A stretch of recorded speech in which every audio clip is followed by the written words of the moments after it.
I would like to address the question that somebody sent me, which reads, why does the false self form in our dream experience?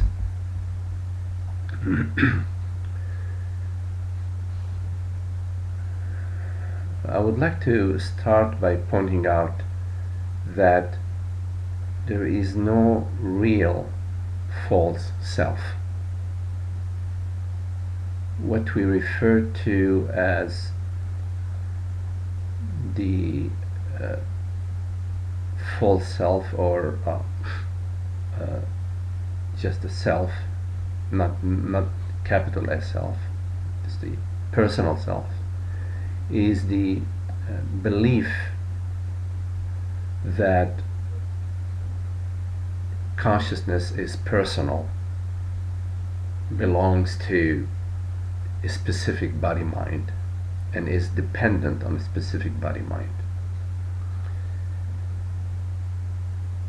What accompanies this belief is also the sense or the feeling that I am this body-mind. So it's both a belief as well as a feeling state that consciousness is personal and depends on a body-mind. It's a conditional consciousness. So, but in fact, there is no such thing as a separate self, or as the question says, a false self. So believing that there is such a thing is part of the package, part of the what defines the separate self. Is the belief that it is real, that consciousness is personal and limited to this body-mind. So in the question about what maintains, or what forms, why does the sense of separate self continues in the dream state? Well, there is, of course, the waking dream and the night dream. In the night dream, the body is sort of out of the picture and just strictly mind, meaning images that form the dream, while in the waking state you have, besides the mind, meaning the images, you also have perceptions and sensations. So the separate self is a habit. It's an inherited habit.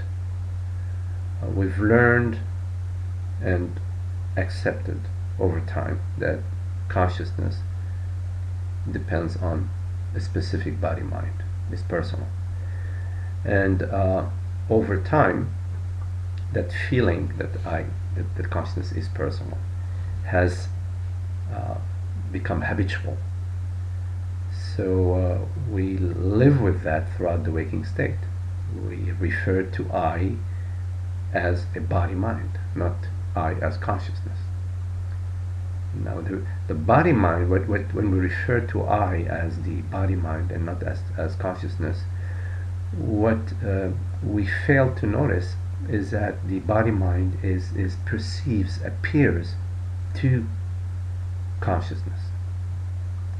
In other words, there is something, which is consciousness, that refers to, that knows, that perceives the body-mind, and that the body-mind is known via consciousness. And when I say the body-mind, I mean perceptions, thoughts, sensations. They're known by consciousness. Consciousness is what defines, what gives, what knows the world, the body and the mind. But given that consciousness is not known via the senses, it's not noticed. In other words, our experience is through the senses, our attention is habituated to perceive through the senses, and fails to perceive that which is our uninterrupted experience of consciousness, because it is not perceived via the senses. And yet we know that we're conscious, and we know that everything that we know it via consciousness. So you hear these words via consciousness. It's consciousness that hears these words. So in the